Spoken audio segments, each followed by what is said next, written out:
Let's go Dolphins! Let's go Dolphins! Welcome everyone to this week's episode of Heights Hoopla. Well, of course, the big news this week was the ESPN Division II Spotlight, a clean sweep for both teams as they both took down Adelphi in those games. We talked to both coaches on really what that entire experience meant, not just the game itself, but what did the experience mean to not just the players, the coaches, but really the Lemoyne community in general. And they're back on the road this week against AIC, so we'll talk to both coaches about that as well. Hang right with us. We'll be right back after this with head coach Pat Beeline.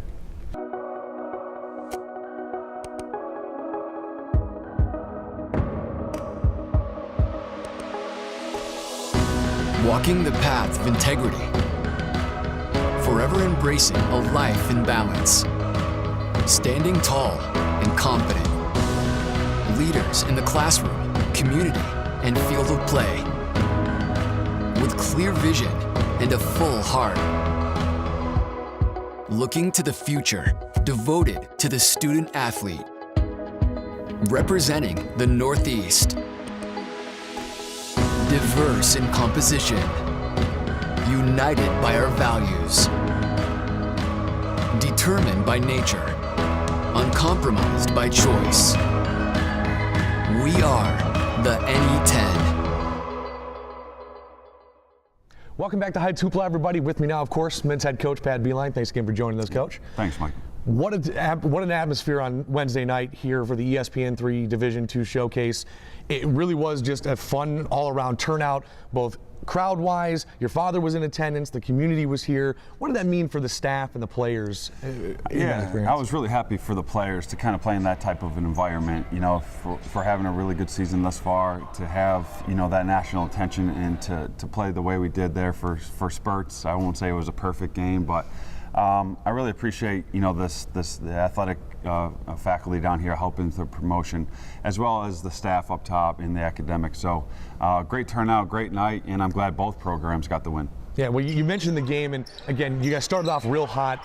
Kind of a little bit of cold start to the second half, but really it's the defense that's been paying off in spades for you guys. What did you see in that game and really the last couple defensively that have really stood out to you as far as the team's concerned? Yeah, I was disappointed with the start of the second half. When you don't make shots, our defense was good enough to keep us in it, and they're a very talented team, so they missed a few, and we got lucky, I'd say. So we learned from the film yesterday.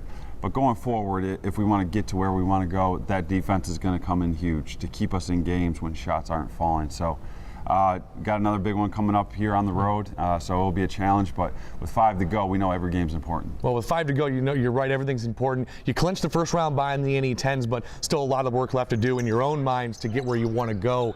What is it that the team needs to do to stay focused on the mission at hand and really take it one game at a time? Yeah, exactly, Michael. One game at a time, and this is AIC, and I'm really looking forward to that long week break. We have the whole bye week the following week, so one game at a time, and then things will take care of themselves. If we handle it like that going into the NE10, I know we have the bye.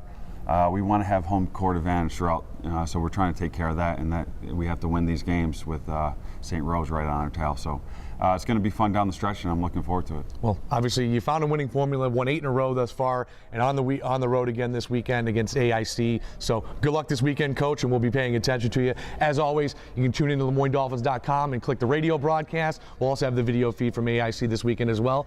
We'll be right back after this. The world needs good people now more than ever. The kind of people that learn at Lemoyne College. That's why we're introducing Promise New York, a scholarship and career readiness program featuring an automatic scholarship of $10,000 over 4 years for full-time incoming first-year students, plus a path to graduate in 4 years, a mentor, an internship, and a job interview. It's our way of ensuring that students who are ready to go forth and set the world on fire have nothing standing in their way. Visit lemoyne.edu/promiseny. Welcome back to Heights Hoopla, everybody. With me now, as always, women's head coach Jeannie Castelli. Thanks again for joining us, Coach. Thanks for having me. What a success the other night turned out to be for the ESPN Division II Spotlight. You guys, a great game, unbelievable turnout. What did that, now that it's come and gone, what did that experience mean to not just the coaching staff, but the players as well? Oh, they were so excited. I think the atmosphere was wonderful. Just the atmosphere in general. The T-shirts that were being given out, and the amount of people that were here, and at the end of the game when we needed people to really cheer. Sure. It was just great. I just really want to thank everybody that came out and supported us.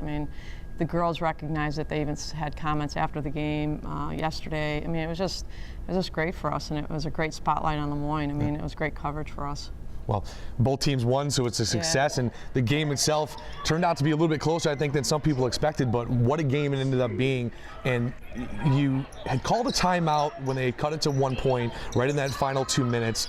What did you say to your team, and what did you see out of your team, not just in this game, really, because you've done this before as far as kind of held on for those final 2 minutes and really played well. So what is it you tell your team, and what did you see from them in that game? I thought we were playing well. I mean, the thing we didn't do well was we didn't get out on the shooters, and there were a couple shooters that we definitely talked to our team about, and they were making some bomb threes, and we just didn't contest shots. So all I really told them was we got to get stops and we got to get boards, and that's the main thing. And I thought it was our possession. We went to Jo. She missed it, but then she got a rebound and a putback. And, it comes down to little things like that, free throws, rebounds, defensive stops. And I think we did a really good job of getting stops in the end, and that's the key to the win. And all the players you expect to step up, they all stepped up in that game, and really it was a team effort down those final 2 minutes. You're back on the road again this weekend. You're going to take on AIC. Had the winning formula earlier this year, but again, you can never take anything for granted on the road in this conference. So what is it your team is doing to stay focused to get another road win and keep this kind of hot play going? Another team presents different challenges, so Dana Watts, number one player probably in this league in the post, and she had 31 on us. And AIC at AIC has always been tough for us to play. It's a road game that we travel the day of, and it's one of the more difficult challenges for us is to get off the bus, after a 3-hour trip to play. And so, I know our team is definitely focused to play and ready, but there's different challenges. So, we have to be ready to play against a team that, remembers what we did. And I think it's still going to come down to on the road, the little things, especially the defensive stops. We have to be able to score, and it's just those little things. Well, you should be able to do all right, and we'll keep an eye on you and watch it. Now, just so you know, there is going to be a radio broadcast of the AIC game and next week at Southern Connecticut State. I'll be on the call for both of those, so definitely stay tuned to that. We'll bring you all the action. As always, you can check out LeMoyneDolphins.com and make sure you pay attention to both these teams because they're both playing really well. Other than that, have a great week, everybody. We'll see you next week on Heights Hoopla.